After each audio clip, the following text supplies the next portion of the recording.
بسم اللہ الرحمن الرحیم۔ قوم لوط سب سے زیادہ بے حیا قوم لوط علیہ السلام کی قوم تھی۔ یہ عورتوں کو چھوڑ کر مردوں میں دلچسپی رکھتے تھے، خاص کر مسافروں میں سے کوئی خوبصورت لڑکا ہوتا تو یہ لوگ اسے اپنا شکار بنا لیتے۔ تلمود میں لکھا ہے کہ اہل سدوم اپنی روزمرہ کی زندگی میں سخت ظالم، دھوکہ باز اور بدمعاملہ تھے۔ کوئی مسافر ان کے علاقے سے بخیریت نہیں گزر سکتا تھا۔ کوئی غریب ان کی بستیوں سے روٹی کا ایک ٹکڑا نہ پا سکتا تھا۔ کئی مرتبہ ایسا ہوتا تھا کہ باہر کا آدمی ان کے علاقے میں پہنچ کر فاقوں سے مر جاتا تھا اور یہ لوگ اس کے کپڑے اتار کر اس کی لاش کو برہنہ دفن کر دیتے۔ اپنی وادی کو انہوں نے ایک باغ بنا رکھا تھا جس کا سلسلہ میلوں تک پھیلا ہوا تھا۔ اس باغ میں وہ انتہائی بے حیائی کے ساتھ اعلانیہ بدکاریاں کرتے تھے۔ حضرت لوط علیہ السلام نے انہیں توحید کی دعوت دی اور بدکاری کے اس گھناؤنے عمل سے توبہ کرنے کا حکم دیا۔ حضرت لوط نے کہا، تم یہ کیوں کرتے ہو؟ کیا تم عورتوں کو چھوڑ کر لذت حاصل کرنے کے لیے مرد کی طرف مائل ہوتے ہو؟ حقیقت یہ ہے کہ تم احمق لوگ ہو۔ تو پھر حضرت لوط اہل سدوم کو دن رات وعظ و نصیحت کیا کرتے تھے، لیکن اس قوم پر اس کا کوئی اثر نہ ہوا، بلکہ وہ بدنصیب بہت فخریہ انداز میں یہ کام کرتے تھے۔ انہیں حضرت لوط کا سمجھانا بھی برا لگتا تھا، لہٰذا انہوں نے صاف صاف کہہ دیا کہ اگر تم ہمیں اسی طرح برا بھلا کہتے رہے اور ہمارے کاموں میں مداخلت کرتے رہے تو ہم تمہیں اپنے شہر سے نکال دیں گے۔ حضرت لوط نے نصیحت و تبلیغ کا سلسلہ جاری رکھا، لہٰذا ایک دن اہل سدوم نے خود ہی عذاب الہی کا مطالبہ کر دیا۔ اللہ تعالیٰ نے اب تک ان کے اس بدترین عمل فحاشی اور بدکاری کے باوجود ڈھیل دے رکھی تھی، لیکن جب انہوں نے حضرت لوط علیہ السلام سے ایک دن کہا کہ اگر تم سچے ہو تو ہم پر عذاب لے آؤ، لہٰذا ان پر عذاب الہی کا فیصلہ ہو گیا۔ اللہ نے اپنے خاص فرشتوں کو دنیا کی طرف روانہ کر دیا۔ یہ فرشتے دراصل حضرت میکائیل اور جبرائیل علیہ السلام تھے۔ پھر یہ فرشتے حضرت لوط علیہ السلام کے گھر تشریف لے آئے۔ حضرت لوط نے جب ان خوبصورت نوعمر لڑکوں کو دیکھا تو سخت گھبراہٹ اور پریشانی میں مبتلا ہو گئے۔ انہیں یہ خطرہ محسوس ہونے لگا کہ اگر ان کی قوم کے لوگوں نے انہیں دیکھ لیا تو نہ جانے وہ ان کے ساتھ کیا سلوک کریں گے۔ حضرت لوط کی بیوی کا نام وائلا تھا۔ اس نے آپ پر ایمان نہیں لایا تھا اور وہ دراصل منافقہ تھی۔ وہ کافروں کے ساتھ تھی، لہٰذا اس نے جا کر اہل سدوم کو یہ خبر دے دی کہ لوط کے گھر دو نوجوان لڑکے مہمان ٹھہرے ہوئے ہیں۔ یہ سن کر بستی والے دوڑتے ہوئے حضرت لوط کے گھر پہنچے۔ حضرت لوط نے کہا کہ یہ جو میری قوم کی لڑکیاں ہیں یہ تمہارے لیے جائز اور پاک ہیں، اللہ سے ڈرو، مجھے میرے مہمانوں کے سامنے رسوا نہ کرو۔ کیا تم میں سے کوئی بھی شائستہ آدمی نہیں؟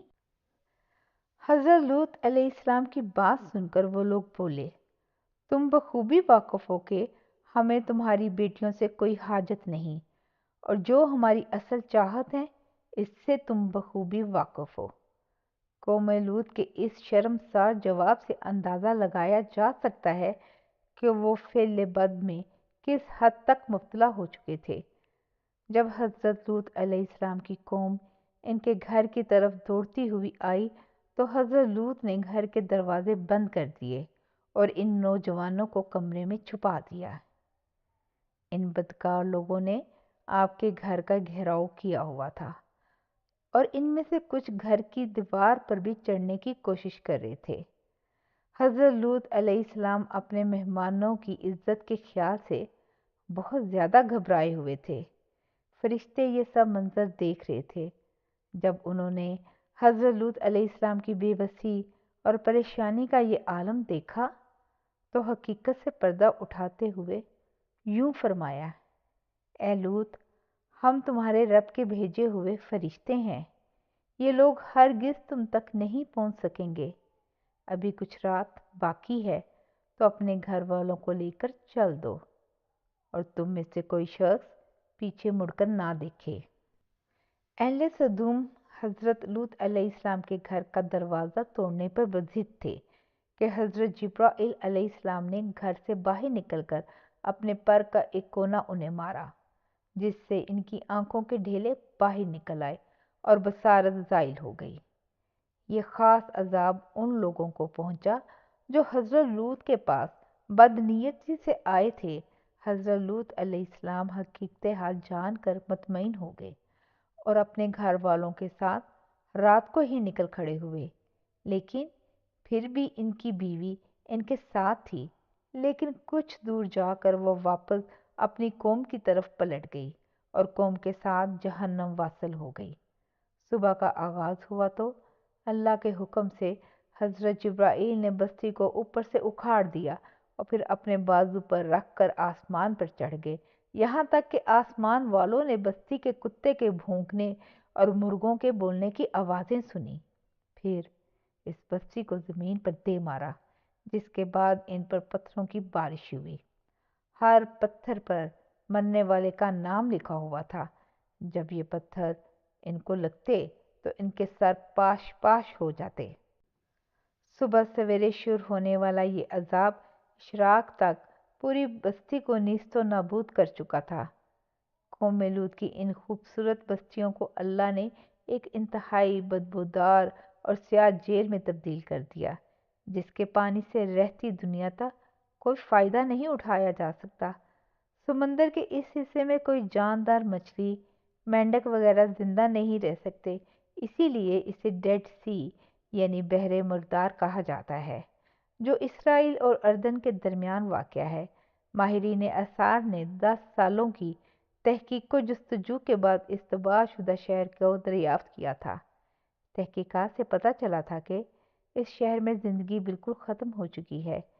شہر کے راستے اور کھنڈرات کو دیکھ کر آرکیالوجسٹ نے یہ اندازہ لگایا کہ جب یہ شہر تباہ ہوا تو اس وقت لوگ روزمرہ کے معاملات اور کاموں میں مشغول تھے اور یہاں زندگی اچانک ختم ہو گئی تھی۔ اہل سدوم جنہیں پتھر بنا دیا گیا تھا، ان کے بت ابھی تک بحیرہ مردار کے پاس موجود ہیں، جو لوگوں کے لیے ایک عبرت ہے۔ آج یورپی ممالک میں انسانی آزادی کے نام پر اس بدکاری کی اجازت دی جاتی ہے اور اس فحش عمل کو باعث فخر سمجھا جاتا ہے۔ روایتوں کے مطابق ایک مرتبہ حضرت سلیمان علیہ السلام نے شیطان سے پوچھا کہ اللہ کے نزدیک سب سے بدترین عمل کیا ہے؟ ابلیس بولا، جب مرد مرد سے بدفعلی کرے اور عورت عورت سے خواہش پوری کرے، اور مجھے شرم آتی ہے یہ کہتے ہوئے کہ آج ہمارے معاشرے میں یہی سب چل رہا ہے، بلکہ اس قبیح کام کو قانون کی سرپرستی حاصل ہے۔